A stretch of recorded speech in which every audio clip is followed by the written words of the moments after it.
Capítulo 3. Doña Lupe, la de los pavos. 1.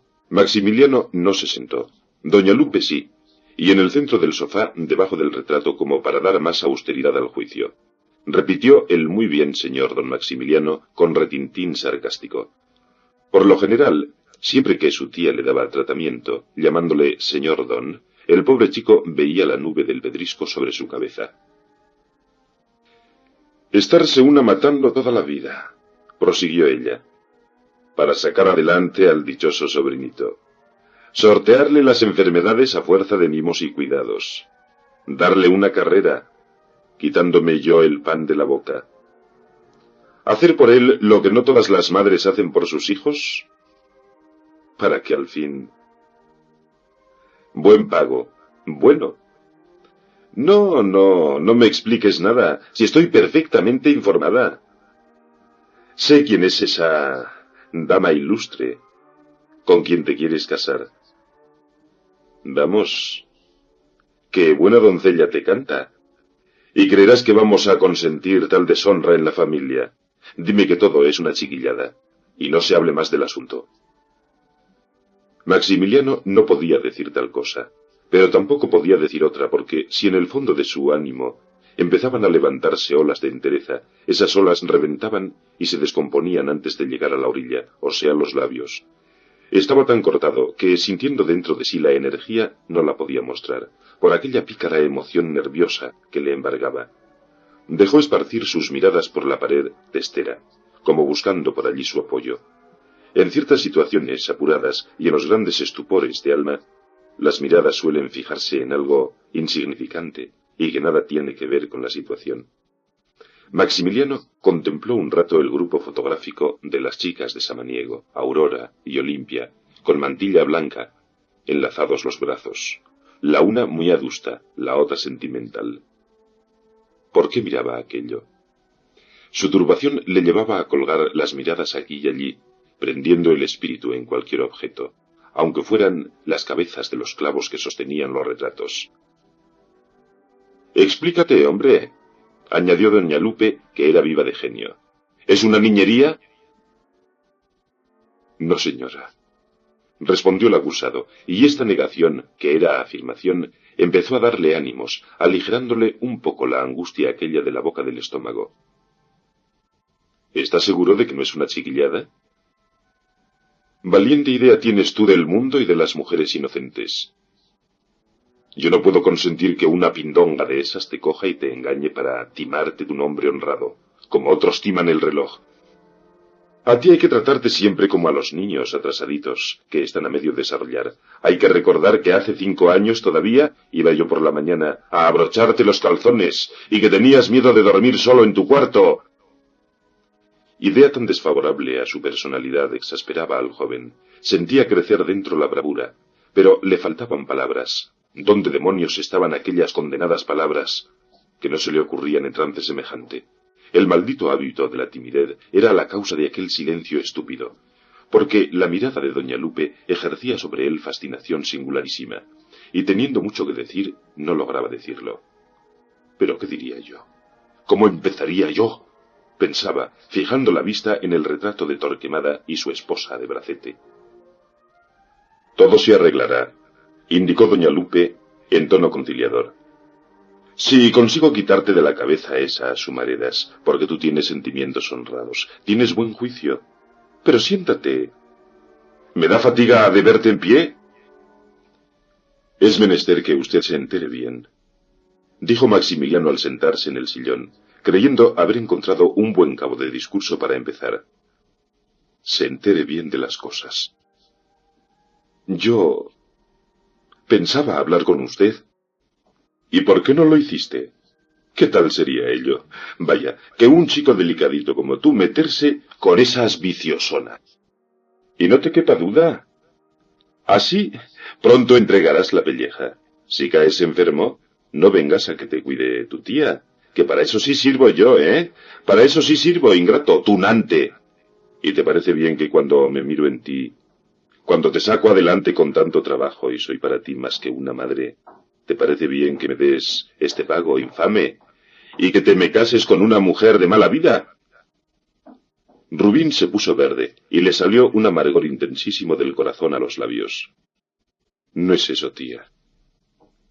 No es eso, sostuvo entrando en posesión de sí mismo. No es mujer de mala vida. ¿La han engañado a usted? El que me ha engañado eres tú, con tus encogimientos y tus timideces. Pero ahora lo veremos. No creas que vas a jugar conmigo, no creas que te voy a dejar hacer tu gusto. ¿Por quién me tomas, bobalicón? Si yo no hubiera tenido tanta confianza. Pero si he sido una tonta, si me creí que tú no eras capaz de mirar a una mujer. Buena me la has dado, buena. Eres un apunte, en toda la extensión de la palabra. Maximiliano, al oír esto, estaba profundamente embebecido, mirando el retrato de Rufinita Torquemada. La veía y no la veía, y sólo confusamente y con vaguedades de pesadillas, se hacía cargo de la actitud de la señorita aquella retratada sobre un fondo marino, y figurando que estaba en una barca. Vuelto en sí, pensó en defenderse, pero no podía encontrar las armas, es decir, las palabras. Con todo, ni por un instante se le ocurría ceder. Flaqueaba su máquina nerviosa, pero la voluntad permanecía firme. A usted la han informado mal, insinuó con tropeza. Respecto a la persona que... Ni hay tal vida airada, ni ese es el camino. Yo pensaba decirle a usted, tía, pues yo quiero a esta persona. Y mi conciencia... Cállate, cállate, y no me saques la cólera, que al oírte decir que quieres a una tiota chubasca, me dan ganas de ahogarte. Más por tonto que por malo. Y al oírte hablar de conciencia en este tratado, me dan ganas de... Dios me perdone. ¿Sabes lo que te digo? Añadió alzando la voz. ¿Sabes lo que te digo? Que desde este momento vuelvo a tratarte como cuando tenías 12 años. Hoy no me sales de casa. Ya estoy yo en funciones con mis disciplinas, y desde mañana me vuelves a tomar el aceite de hígado de bacalao. Vete a tu cuarto, y quítate las botas. Hoy no me pisas la calle. Dios sabe lo que iba a contestar el acusado. Quedó suelta en el aire la primera palabra, pero llegó una visita. Era el señor de Torquemada, persona de confianza en la casa, que al entrar iba derecho al gabinete, a la cocina, al comedor o a donde quiera que la señora estuviese. La fisonomía de aquel hombre era difícil de entender. Sólo doña Lupe, en virtud de una larga práctica, sabía encontrar algunos jeroglíficos en aquella cara ordinaria y enjuta, que tenía ciertos rasgos de tipo militar con visos clericales. Torquemada había sido alabardero en su mocedad, y conservando el bigote y perilla, que eran ya entrecanos, tenía un no sé qué de eclesiástico, debido sin duda a la mansedumbre afectada y dulzona, y a un cierto subir y bajar de párpados, con que adulteraba su grosería innata. La cabeza se le inclinaba siempre al lado derecho, su estatura era alta, mas no arrogante, su cabeza calva, crasa y escamosa, con un enrejado de pelos mal extendidos para cubrirla. Por ser aquel día domingo, llevaba casi limpio el cuello de la camisa, pero la capa era el número 2, con las vueltas aceitosas y los ribetes deshilachados. Los pantalones, mermados por el crecimiento de las rodilleras, se le subían tanto que parecía haber montado a caballo sin trabillas. Sus botas, por ser domingo, estaban aquel día embetunadas y eran tan chillonas que se oían desde una legua. —¿Y cómo está la familia? —preguntó al tomar asiento después de dar su mano siempre sudorosa a doña Lupe y al sobrino. —Perfectamente bien —dijo la señora observando con ansiedad el semblante de Torquemada—. ¿Y en casa? No hay novedad, a Dios gracias. Doña Lupe esperaba aquel día noticias de un asunto que le interesaba mucho. Como siempre, se ponía en lo peor, para que las desgracias no la cogieran desprevenida. Pensó al ver entrar a su agente que le traía malas nuevas. Temió preguntarle. La cara de militar, adulterado, no expresaba más que un interés decidido por la familia. Al fin, Torquemada, que no gustaba de perder el tiempo, dijo a su amiga: —Vamos, doña Lupe, que hoy estamos de buena. ¿A que no me acierta usted la peripecia que le traigo? La fisonomía de la señora se iluminó, pues sabía que su amigo llamaba peripecia a toda cobranza inesperada. Echóse él a reír y metió mano al bolsillo interior de su americana. —¡Ay! No me lo diga usted, don Francisco. exclamó doña Lupe con incredulidad, cruzando las manos. ¿Ha pagado? ¿Lo va usted a ver? Yo tampoco lo esperaba. Como que fui anoche a decirle que el lunes se le embargaría. Hoy por la mañana, cuando me estaba vistiendo para ir a misa, me lo veo entrar. Creí que venía a pedirme más prórrogas. Como siempre nos está engañando, que hoy, que mañana. Yo no le creo ni la Biblia. Es muy fabulista. Pero en fin, pedradas de estas nos den todos los días. Señor de Torquemada, me dice muy serio, vengo a pagarle a usted. Me quedé lo que llaman atónito. Como que no esperaba la peripecia, finalmente que me dio el guano. O sean 8.000 reales. Cogió su pagaré y a vivir.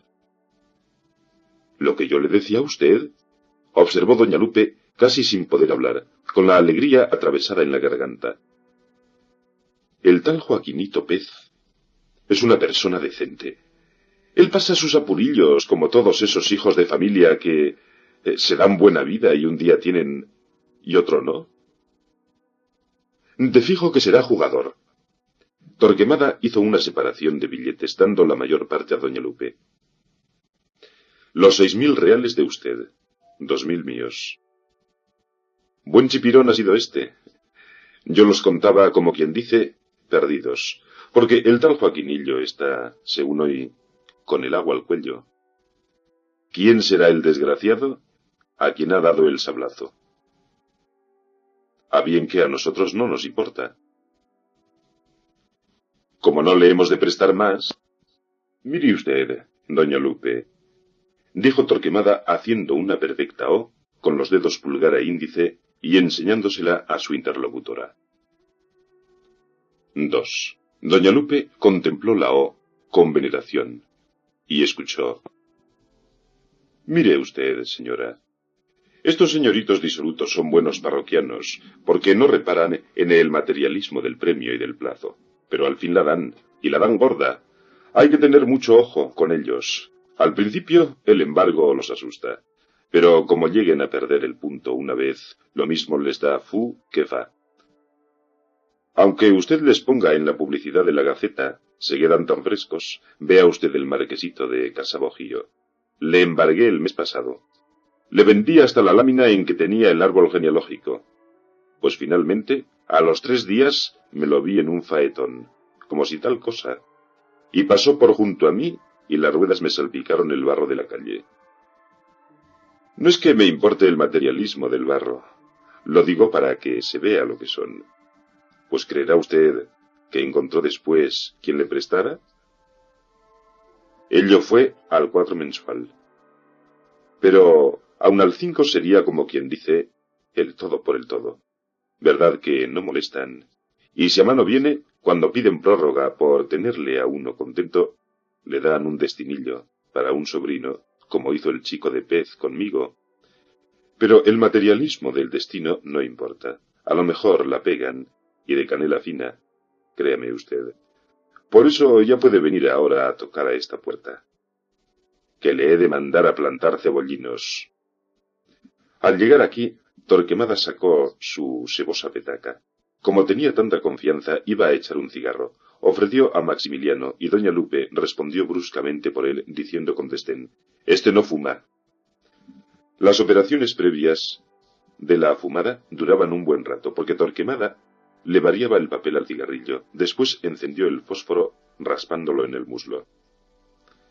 Como seguro, prosiguió, aunque da mucho que hacer, el chico de la tienda de ropas hechas de José María Vallejo.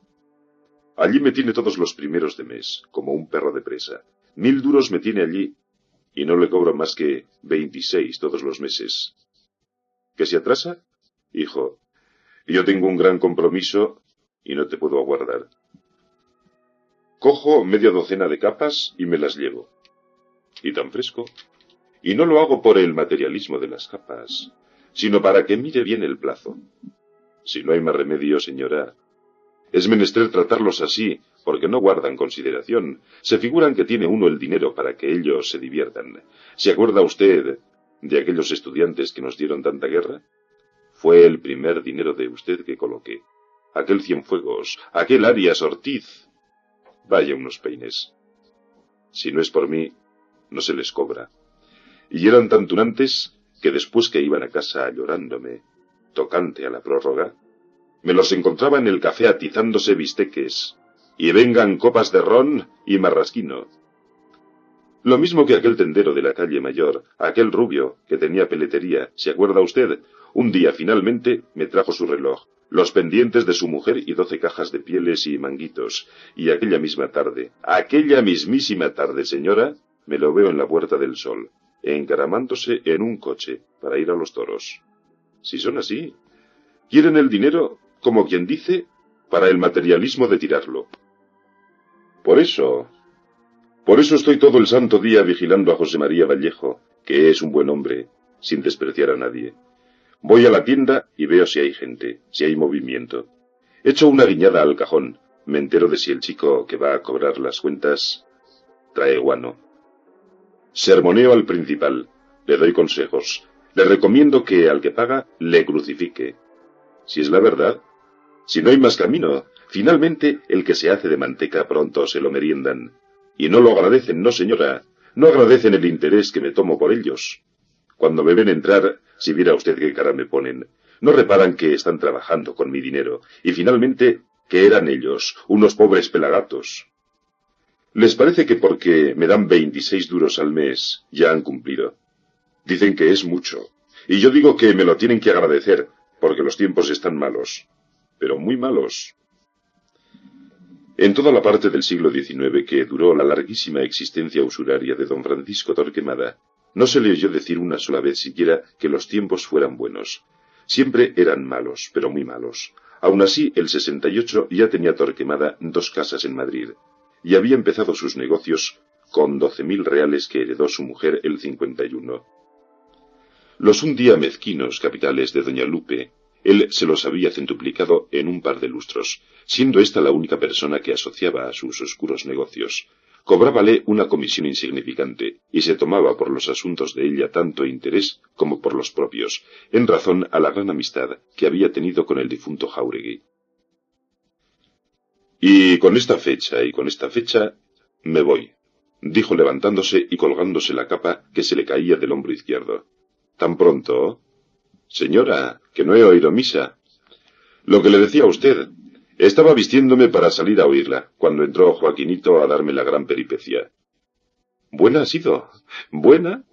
Exclamó doña Lupe, oprimiendo contra su seno la mano en que tenía los billetes, tan bien cogidos que no se veía el papel por entre los dedos. Quédate con Dios, dijo Torquemada a Maximiliano, que sólo contestó al saludo con un juju. Y salió al recibimiento, acompañado de doña Lupe. Maximiliano lo sintió cuchicheando en la puerta. Por fin se oyeron las botas chillonas del ex alabardero bajando la escalera, y doña Lupe reapareció en el gabinete. El júbilo que le causaba la cobranza de aquel dinero, que creía perdido, era tan grande, que sus ojos pardos le lucían como 2 carbones encendidos, y su boca traía bosquejada una sonrisa. Desde que la vio entrar conoció Maximiliano que su cólera se había aplacado. El guano, como decía Torquemada, no podía menos de dulcificarla. Y llegándose a donde estaba el delincuente, que no se había movido de la butaca, le puso una mano en el hombro, empuñando fuertemente en la otra los billetes, y le dijo: No te sofoques. ¿No es para tomarlo así? Yo te digo estas cosas por tu bien. Yo realmente, repuso Maximiliano con serenidad, que más le asombró a él mismo que a doña Lupe, no me sofoco. Yo estoy tranquilo, porque mi conciencia... Aquí se volvió a embarullar. Doña Lupe no le dio tiempo a desenvolverse, porque se metió en la alcoba, cerrando las vidrieras. Desde el gabinete la sintió Maximiliano trasteando. Guardaba el dinero. Abriendo después la puerta, mas sin salir de la alcoba, la señora siguió hablando con su sobrino. Ya sabes lo que te he dicho. Hoy no me sales a la calle. Y desde mañana empezarás a tomarte el aceite de hígado de bacalao, porque todo eso que te da no es más que debilidad del cerebro. Luego seguiremos con el fosfato. Otra vez con el fosfato. No debiste dejar de tomarlo. Maximiliano, como no tenía delante a su tía, Se permitió una sonrisa burlona. Miraba en aquel momento a su tío, el señor de Jáuregui, que le miraba también a él. Como es consiguiente, no pudo menos de observar que el digno esposo de su tía era horrendo. Ni comprendía cómo doña Lupe no se moría de miedo cuando se quedaba sola de noche en compañía de semejante espantajo. «Con que ya sabes», dijo al aparecer en la puerta abrochándose su cuerpo de merino negro, pues se estaba disponiendo para salir. «Ya puedes ir a quitarte las botas.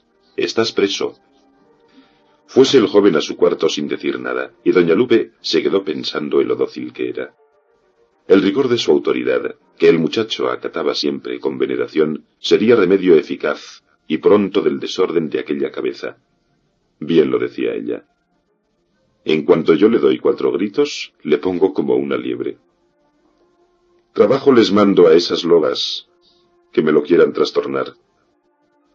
¡Papitos!, gritó la señora, y al punto se oyeron las patadas de la chica en el pasillo como las de un caballo en el hipódromo. Presentóse con una patata en la mano y el cuchillo en la otra. «Mira», le dijo su ama con voz queda, «ten cuidado de ver lo que hace el señorito Maxi mientras yo estoy fuera. A ver si escribe alguna carta, o qué hace». La mona se dio por enterada y volvió a la cocina dando brincos.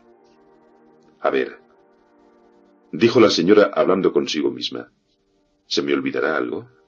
Ah, el portamonedas. ¿Qué hay que traer? Fideos, azúcar y nada más. Ah, el aceite de hígado de bacalao. Lo que es eso no se lo perdono. A cucharetazos es como segura todo. Y ahora no habrá el realito de vellón por cada toma. Ya es un hombre, quiero decir, ya no es un chiquillo». Figúrese el doctor cuál sería el asombro de doña Lupe, la de los pavos, cuando vio entrar en la sala a su sobrino, no con zapatillas ni en tren de andar por casa, sino empaquetado para salir, con su capa de vueltas encarnadas, su chaqué azul y su honguito de color de café. Tan estupefacta y colérica estaba por la desobediencia del mancebo, que apenas pudo balbucir una protesta. Pero... tía, dijo Maximiliano con la voz alterada y temblorosa. No puedo obedecer a usted. Soy mayor de edad. He cumplido 25 años. Yo la respeto a usted. Respéteme usted a mí. Y sin esperar respuesta, dio media vuelta y salió de la casa a toda prisa, temiendo sin duda que su tía le agarrase por los faldones. Bien claro, explicaba él su conducta, chismorreando consigo mismo. Yo no sé defenderme con palabras. Yo no puedo hablar, y me aturrullo y me turbo solo de que mi tía me mire. Pero me defenderé con hechos. Mis nervios me venden. Pero mi voluntad podrá más que mis nervios. Y lo que es la voluntad, bien firme la tengo ahora. Que se metan conmigo. Que venga todo el género humano a impedirme esta resolución. Yo no discutiré. Yo no diré una palabra. Pero a dónde voy, voy. Y al que se me ponga por delante, sea quien sea, le piso y sigo mi camino. 3. Doña Lupe se quedó que no sabía lo que le pasaba. ¡Papitos! ¡Papitos! No. No te llamo, vete. Pero has visto qué insolente. Si no es él, no es él.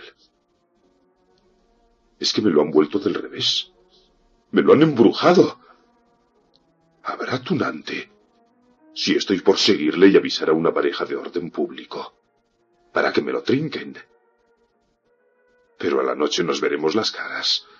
Porque tú has de volver, tú tienes que volver, siete mesino hipócrita. Papitos, toma, toma. Bájate por los fideos y el azúcar. Yo no salgo, no puedo salir. Creo que me va a dar algo. Mira, te pasas por la botica y pides un frasco de aceite de hígado de bacalao, del que yo traía. Ya saben ellos. Dices que yo iré a pagarlo. Oye, no traigas eso. Si no lo va a querer tomar. Tráete una vara. Te pasas por la droguería y pides 10 céntimos de sanguinaria. A mí me va a dar algo. Estaba en efecto amenazada de un arrebato de sangre, y la cosa no era para menos. Nunca había visto en su sobrino un rasgo de independencia como el que acababa de ver. Había sido siempre tan poquita cosa que donde le ponían allí se estaba. Voluntad propia no la tuvo jamás. En ningún tiempo fue preciso ponerle la mano encima, porque un fruncimiento de cejas bastaba para traerle a la obediencia. ¿Qué había pasado en aquel cordero para convertirlo en algo así como un leoncillo? La mente de doña Lupe no podía descifrar misterio tan grande. Tras de la cólera y la confusión vino el abatimiento, y se sentía tan rendida físicamente como si hubiera estado toda la mañana ocupada en alguna faena penosa.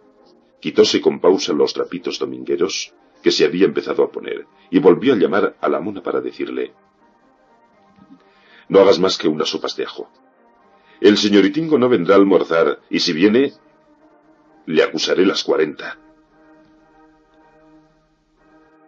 Tomando la sillita baja que usaba cuando cosía, la colocó junto al balcón. Le dolía la cintura, y al sentarse exhaló un ay. Para coser usaba siempre gafas. Se las puso, y sacando obra de su cesta de costura, empezó a repasar unas sábanas. No le repugnaba a doña Lupe trabajar los domingos, porque sus escrúpulos religiosos se los había quitado Jáuregui en tantos años de propaganda matrimonial progresista. Púsose pues a zurcir en su sitio de costumbre, que era junto a la vidriera. En el balcón tenía 2 o 3 tiestos, y por entre las secas ramas veía la calle. Como el cuarto era principal, desde aquel sitio se veía muy bien pasar gente, en caso de que la gente quisiese pasar por allí. Pero la calle de Raimundo Lulio y la de don Juan de Austria, que hace ángulo con ella, son de muy poco tránsito.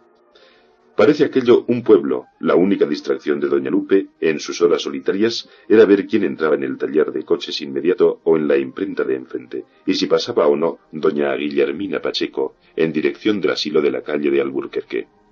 Lugar y ocasión admirables eran aquellos para reflexionar, con los trapos sobre la falda, la aguja en la mano, los espejuelos calados, la cesta de la ropa al lado, el gato hecho una pelota de sueño a los pies de su ama. Aquel día doña Lupe tenía más que nunca materia larga de meditaciones. Que se esté una sacrificada toda la vida para esto. Él no lo sabe. ¿Qué ha de saber? Si es un tontín. Le ponen el plato delante y que sabe las agonías que ha costado ponérselo. Pues si le dijera yo que cada garbanzo, algunos días, tiempo ha, tenía el valor de una perla, según lo que costaba traerlo a casa. No sé qué habría sido de mí sin el señor de Torquemada, ni qué hubiera sido de Maxi sin mí. Lucida existencia sería la suya si no hubiera tenido más arrimo que el de sus hermanos. Dime, bobo de Coria, si yo no hubiera trabajado como una negra para defender el panecillo y poner esta casa en el pie que tiene, si no discurriera tanto como discurro, calentándome los sesos a todas horas y empleando en 1000 menudencias estas entendederas que Dios me ha dado, ¿qué habría sido de tú? Ingratuelo. Ay, si viviera mi Jáuregui. El recuerdo de su difunto, que siempre se avivaba en la mente de doña Lupe cuando se veía en algún conflicto, la enterneció. En todas sus aflicciones se consolaba con la dulce memoria de su felicidad matrimonial, pues Jáuregui había sido el mejor de los hombres y el número 1 de los maridos. Ay, mi Jáuregui, exclamaba echando toda el alma en un suspiro. Don Pedro Manuel de Jáuregui había servido en el Real Cuerpo de Alabarderos. Después se dedicó a negocios, y era tan honrado, pero tan sosamente honrado, que no dejó al morir más que 5000 reales. Oriundo de la provincia de León, recibía partidas de huevos y otros artículos de recoba. Todos los paveros leoneses, zamoranos y segovianos depositaban en sus manos el dinero que ganaban, para que lo girase a los pueblos productores del artículo. Y de aquí vino el apodo que le dieron en Puerta Cerrada, y que heredó doña Lupe. También recibía Jáuregui por Navidad remesas de mantecadas de Astorga, y a su casa iban a cobrar y a dejar fondos todos los ordinarios de la amaragatería. En política hizo gran papel don Pedro por ser uno de los corifeos de la milicia nacional, y era tan sensato que la única vez que se sublevó lo hizo al grito mágico de «¡Viva Isabel II!». Falleció aquel bendito y doña Lupe se hubiera muerto también si el dolor matara. Y no se vaya a creer que le faltaron pretendientes a la viudita, pues había entre otros un don Evaristo Feijo, coronel del ejército, que le rondaba la calle y no la dejaba vivir. Pero la fidelidad a la memoria de su feo y honrado Jáuregui se sobreponía en doña Lupe a todos los intereses de la tierra. Después vino la crianza y cuidado de su sobrinito, que le dieron esa distracción tan saludable para las desazones de su alma. Torquemada y los negocios ayudáronla también a entretener su existencia y a conllevar su dolor. Pasó tiempo, ganó dinero y lentamente vino la situación en que la he descrito. Frisaba ya doña Lupe en los 50 años, mas estaba tan bien conservada que no parecía tener más de 40. Había sido en su mocedad frescachona de cuerpo y enjuta de rostro, y tenía cierto parecido remoto con Juan Pablo. Sus ojos pardos conservaban la viveza de la juventud, pero tenía cierta adustez jurídica en la cara, acentuada de líneas y seca de color. Sobre el labio superior, fino y violado, con los bordes de una reciente herida, le corría un bozo tenue, muy tenue, como el de los chicos precoces, bello finísimo, que no la afeaba ciertamente. Por el contrario, era quizá la única pincelada feliz de aquel rostro, semejante a las pinturas de la Edad Media, y hacía la gracia el tal bozo de ir a terminarse sobre el pico derecho de la boca con una verruguita muy mona, de la cual salían 2 o 3 pelos bermejos, que a la luz brillaban retorcidos como hilillos de cobre. El busto era hermoso, aunque, como se verá más adelante, había en él algo, y aun algos, de falseamiento de la verdad. Descollaba doña Lupe por la inteligencia y por el prurito de mostrarla a cada instante. Así como a otras el amor propio les inspira la presunción, a la viuda de Jáuregui la infundían convicciones de superioridad intelectual y el deseo de dirigir la conducta ajena, resplandeciendo en el consejo y en todo lo que es práctico y gubernativo. Era una de esas personas que, no habiendo recibido educación, parece que la han tenido cumplidísima, por lo bien que se expresan, por la firmeza con que se imponen un carácter y lo sostienen, y por lo bien que disfrazan, con las retóricas sociales, las brutalidades del egoísmo humano. De la memoria de su Jáuregui llevó el pensamiento a su sobrino. Eran sus 2 amores. Subiéndose las gafas, que se le habían deslizado hasta la punta de la nariz, prosiguió así. Pues conmigo no juega. Le pongo en la calle como 3 y 2 son 5. Tendré que hacer un esfuerzo, porque le quiero como debe de quererse a los hijos. Yo, que tenía la ilusión de casarle con Rufina o al menos con Olimpia. No, me gusta más Rufina Torquemada. Cuidado que soy tonta. Al verle tan huraño y que se escondía cuando entraba doña Silvia con su hija, creía que hablarle a este chico de mujeres era como mentarle al diablo la cruz. Fíese usted de apariencias, y ahora resulta que hace meses sostiene a una mujer y se pasa el día entero con ella. Vamos, yo tengo que ver esto para creerlo. Y otra cosa. ¿Cómo se las arreglará para mantenerla? La hucha está allí con su peso de siempre. Doña Lupe, al llegar aquí, se engolfó en cavilaciones tan abstrusas que no es posible seguirla. Su mente se sumergía y salía a flote como un madero arrojado en medio de las bravas olas. La buena señora estuvo así toda la tarde. Llegada la noche, deseaba ardientemente que el sobrino entrase de la calle para descargar sobre él todo el material de lavas que el volcán de su pecho no podía contener. Entró el sietemesino muy tarde, cuando su tía estaba ya comiendo y se había servido el cocido. Maximiliano se sentó a la mesa sin decir nada, muy grave y algo adorado.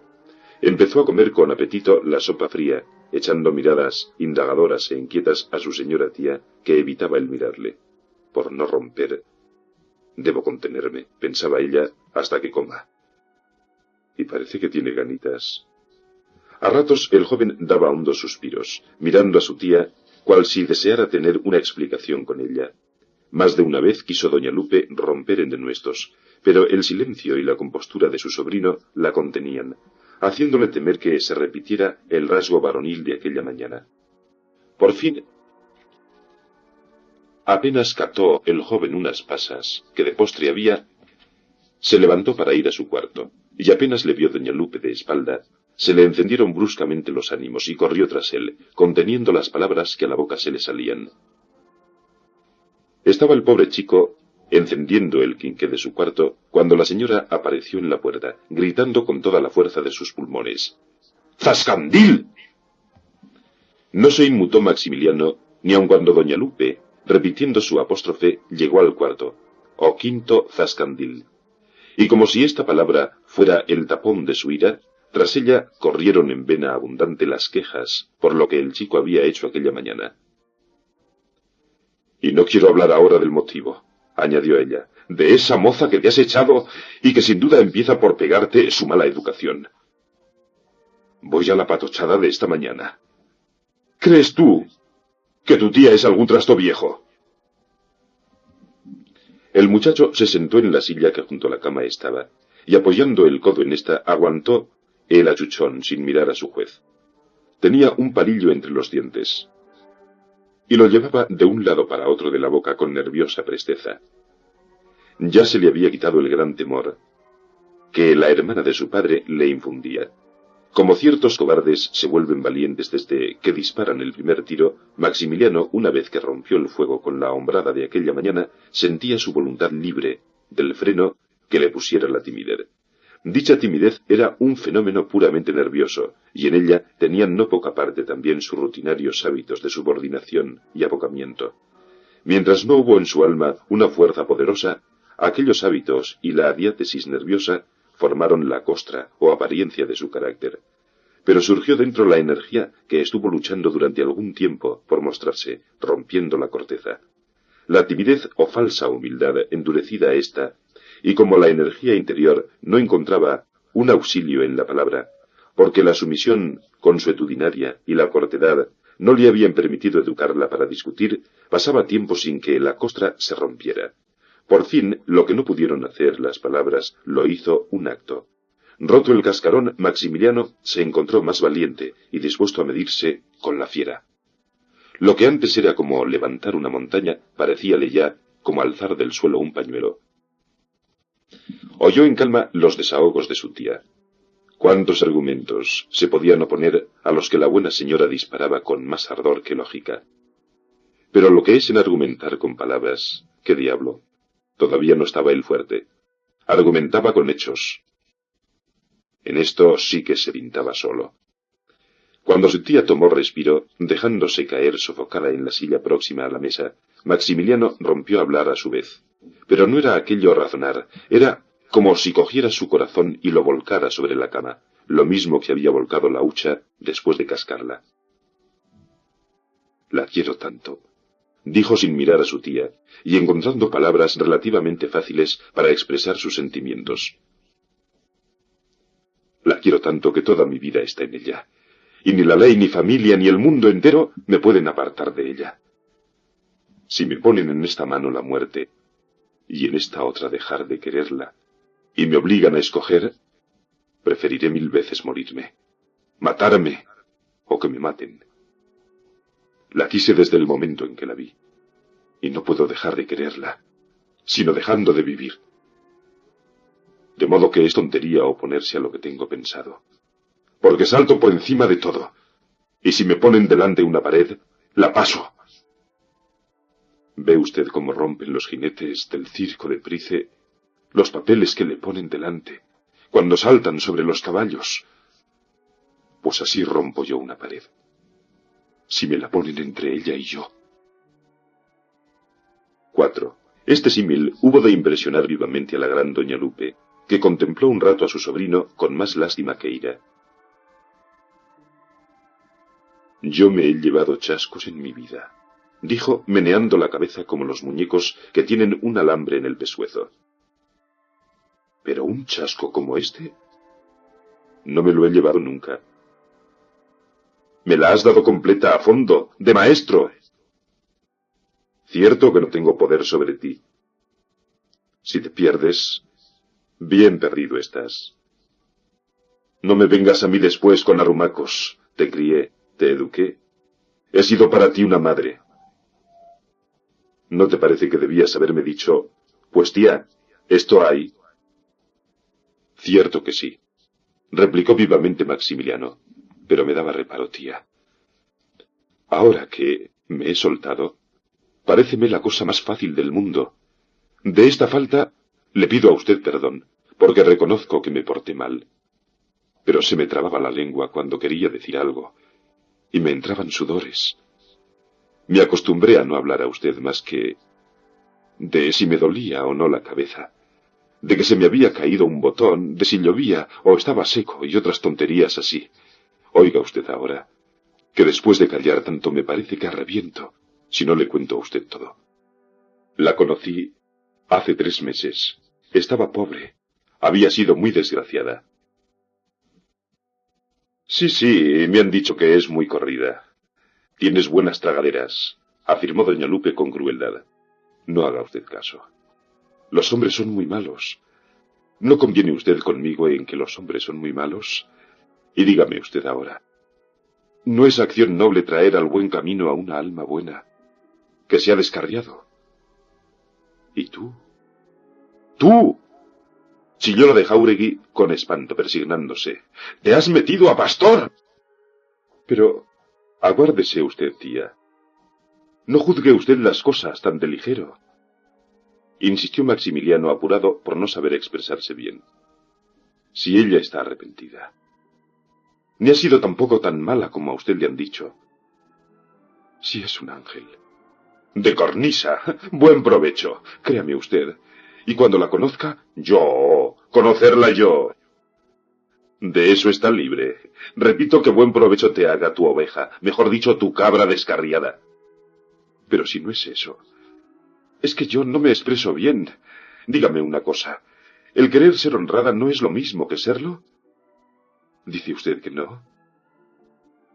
Pues yo no lo veo así. Yo no lo veo así. ¿Cómo ha de ser lo mismo querer ser una cosa que serlo?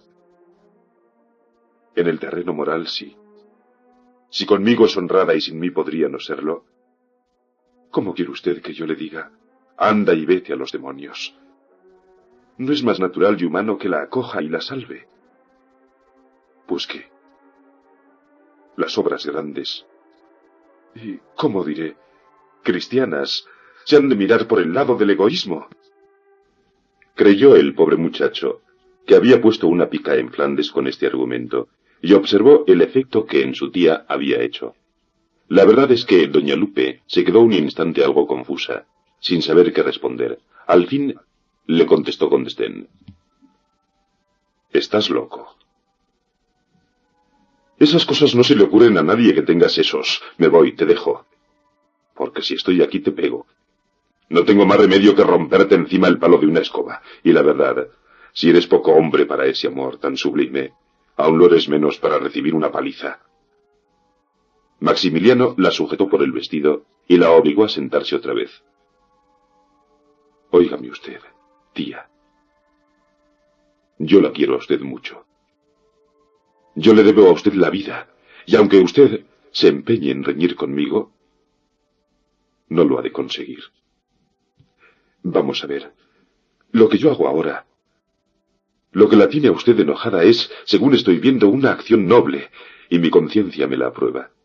Y estoy tan satisfecho de ella, como si tuviera a Dios dentro de mí diciéndome, bien, bien.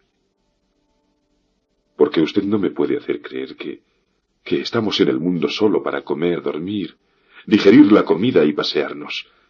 No, estamos para otra cosa. Y si yo siento dentro de mí una fuerza muy grande, pero muy grande, que me impulsa a la salvación de otra alma, lo he de realizar. Aunque se hunda el mundo.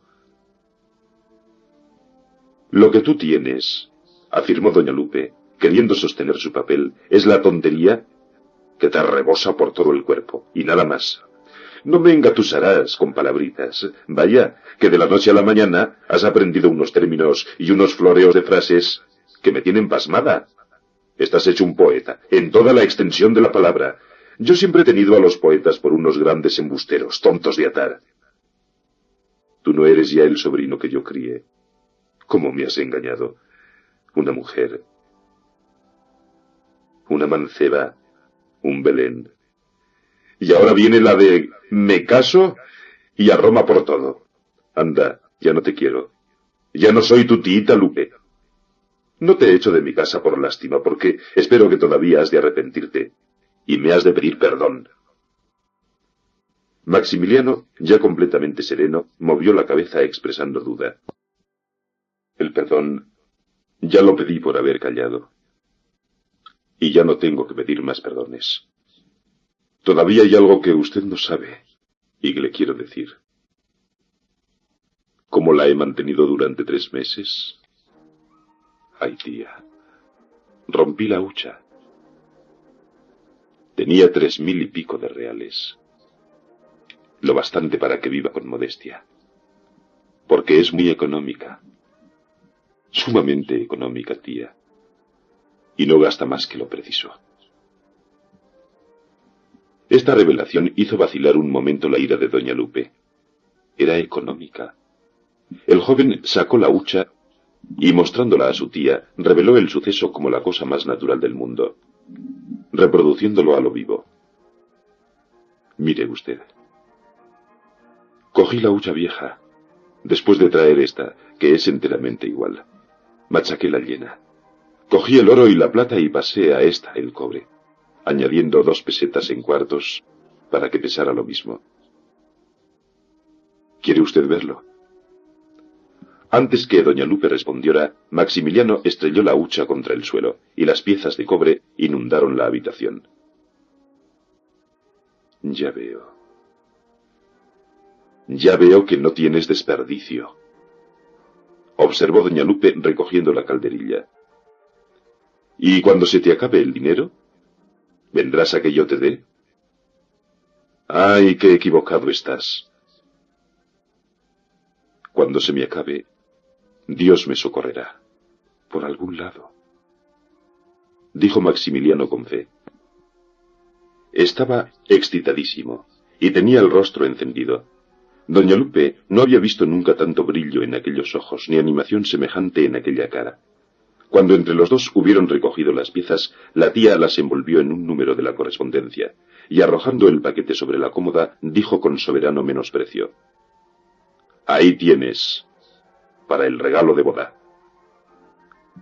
Maximiliano guardó en la cómoda el pesado paquete, y después se puso la capa.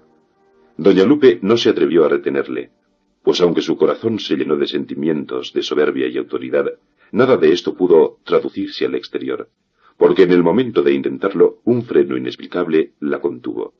Sentía desvanecida su autoridad sobre el enamorado joven, veía una fuerza efectiva y revolucionaria delante de su fuerza histórica, y si no le tenía miedo, era innegable que aquel repentino tesón le infundía algún respeto.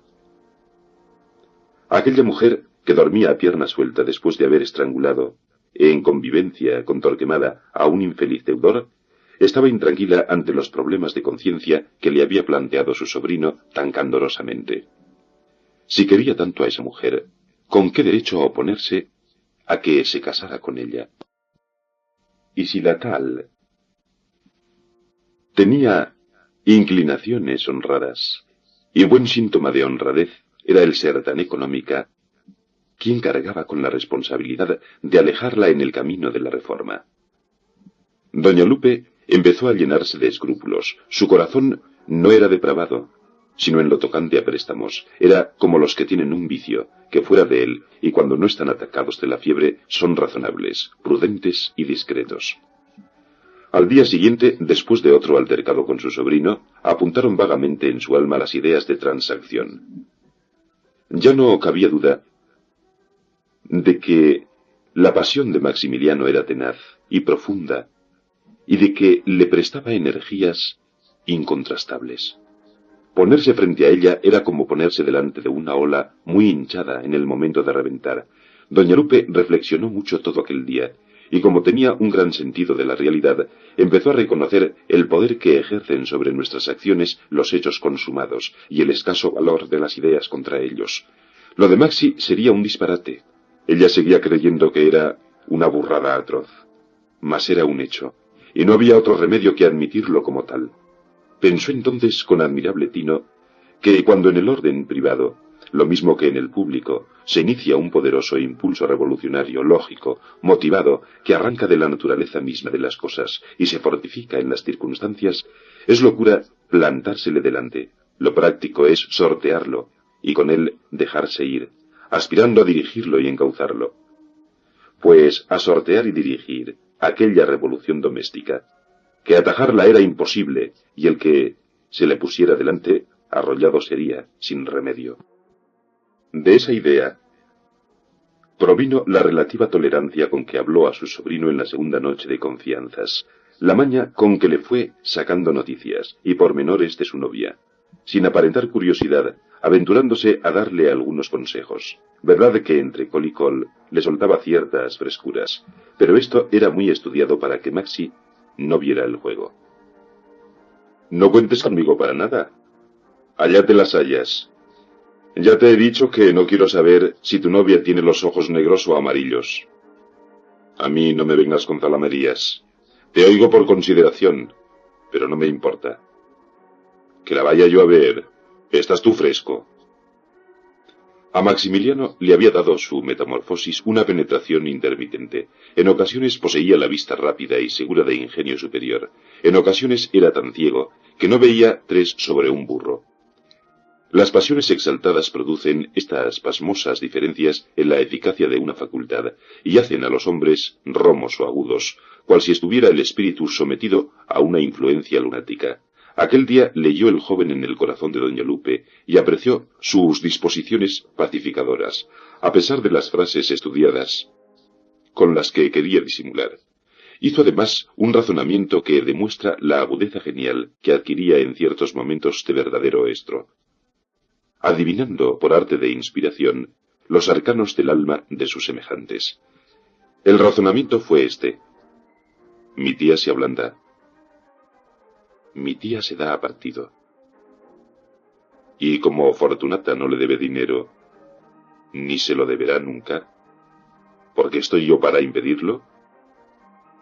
Ha de llegar día en que sean amigas. 5. Porque doña Lupe era tal y como su sobrino la pintaba en aquella breve consideración. Era juiciosa, razonable. Se hacía cargo de todo, miraba con ojos un tanto escépticos las flaquezas humanas, y sabía perdonar las ofensas y hasta las injurias. Pero lo que es una deuda, no la perdonaba nunca. Había en ella 2 personas distintas, la mujer y la prestamista. El que quisiera estar bien con ella y gozar de su amistad, tuviese mucho cuidado de que las 2 naturalezas no se confundieran nunca. Un simple pagaré, extendido y firmado de la manera más cordial del mundo, bastaba a convertir la amiga en basilisco, la mujer cristiana en inquisidora. La doble personalidad de esta señora tenía un signo externo en su cuerpo, una representación fatal, obra de la cirugía, que en este punto fue una ciencia justiciera y acusadora. A doña Lupe le faltaba un pecho, por amputación a consecuencia del tumor estirroso de que padeció en vida de su marido. Como presumía de buen cuerpo y usaba corsé dentro de casa, aquella parte que le faltaba la suplió con una bien construida pelota de algodón en rama. A la vista, después de vestida, ofrecía un gallardo conjunto. Pero tras de la ropa, sólo la mitad de su seno era de carne, la otra mitad era insensible, y bien se le podía clavar un puñal sin que le doliese. Lo mismo era su corazón. La mitad de carne, la mitad de algodón. La índole de las relaciones que con las personas tuviese determinaba el predominio de tal o cual mitad. No mediando ningún pagaré, daba gusto de tratar con aquella señora. Mas como las circunstancias la hicieran inglesa, ya estaba fresco el que se metiese con ella. Y no había sido así en vida de su marido. Verdad que en aquel tiempo venturoso no manejaba más dinero que el que Jáuregui le daba para el gasto de la casa. Después de viuda, viéndose con 4 cachivaches y 5.000 reales, imaginó fundar una casa de huéspedes, pero Torquemada se lo quitó de la cabeza, ofreciéndose a colocarle sus dineros con buen interés y toda la seguridad posible. El éxito y las ganancias engolosinaron a doña Lupe, que adquirió gradual y rápidamente todas las cualidades de perfecto usurero, y echó el medio pecho de algodón, haciéndose insensible, implacable y dura cuando de la cobranza se trataba. Los primeros años de esta vida pasó la señora grandes apuros, porque los réditos, aun con ser tan crecidos, no le bastaban al sostenimiento de su casa. Pero a fuerza de orden y economía fue saliendo adelante, y aun hizo verdaderos milagros atendiendo a las medicinas que Maximiliano necesitaba y a los considerables gastos de su carrera. Quería mucho a su sobrino y se afanaba porque nada le faltara. Este mérito grande no se le podía negar. Lo que dijo del garbanzo que tenía el valor de una perla es muy cierto, pero no lo es que hubiese practicado la usura por el solo interés de dar carrera al sietemesino. Esto se lo decía ella a sí propia en sus soliloquios. Pero era uno de esos sofismas con que quiere cohonestarse y ennoblecerse el egoísmo humano. Doña Lupe trabajaba en préstamos, por pura afición que le infundió Torquemada, y sin sobrino y sin necesidades habría hecho lo mismo. Cuando vinieron los años bonancibles y el capitalito de la viuda ascendió a 2000 duros, inicióse un periodo de buena suerte, que debía de ser pronto increíble prosperidad. Cayó en las combinadas redes de los dos prestamistas, un pobre señor más desgraciado que perverso, que había sido director general y vivía con gran rumbo, a pesar de estar a la cuarta pregunta. Y no quiero decir cómo le pusieron. Los 2000 duros de doña Lupe crecieron como la espuma en el término de 3 años, renovando obligaciones, acumulando intereses y aumentando estos cada año, desde 2% mensual, que era el tipo primitivo, a 4%.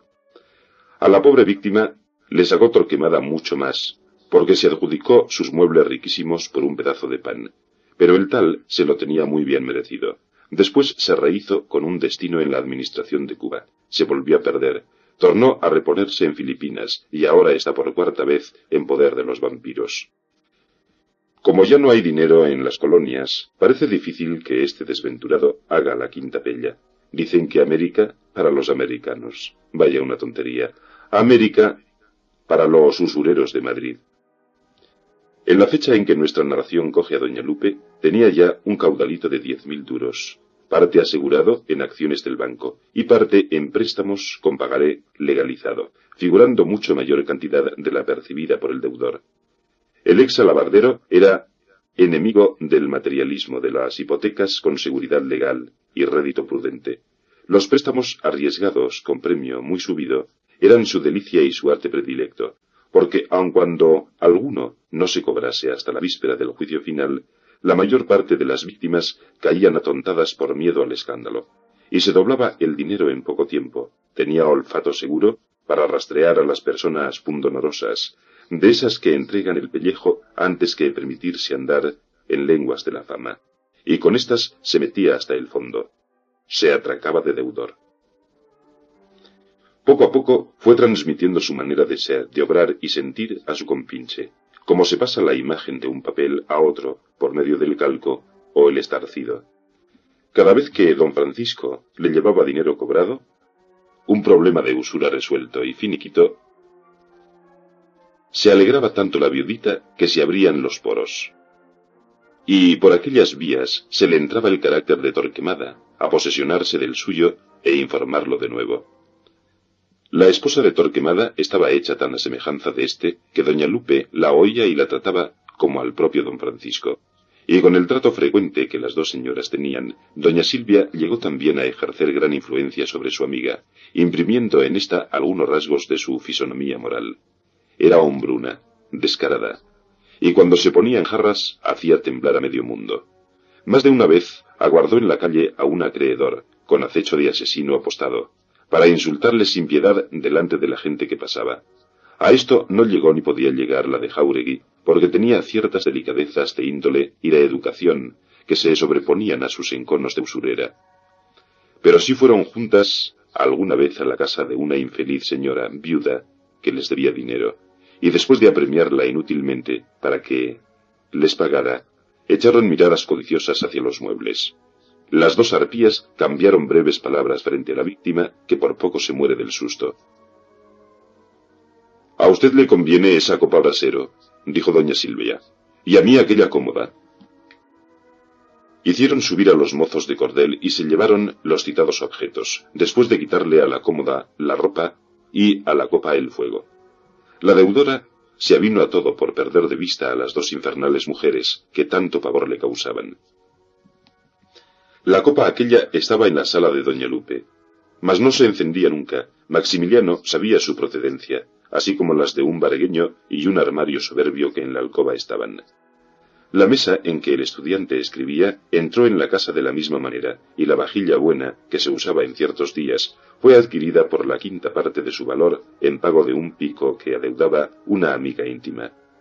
Doña Silvia había hecho el negocio, que doña Lupe no se atreviera a tanto. Un centro de plata, dos bandejas del mismo metal y una tetera que la señora mostraba con orgullo, habían ido a la casa empeñadas también por una amiga íntima, y allí se quedaron, por insolvencia. Maximiliano se había enterado de muchos pormenores concernientes a los manejos de su tía. Las alhajas, vestidos de señora, encajes y mantones de Manila, que pasaban a ser suyos tras largo cautiverio, vendíalos por conducto de una corredora llamada Mauricia la Dura. Esta iba a la casa con frecuencia en otros tiempos, pero ya apenas corría, y doña Lupe la echaba muy de menos, porque, aunque era muy alborotadora y disoluta, cumplía siempre. Asimismo, había podido observar Maximiliano en su propia casa lo implacable que era su tía con los deudores, y de este conocimiento vino el inspirado juicio que formuló de esta manera: si me caso con Fortunata, y si la suerte nos trae escaseces, antes pediremos limosnas por las calles que pedir a mi tía un préstamo de 2 pesetas. Mientras más amigos, más claros.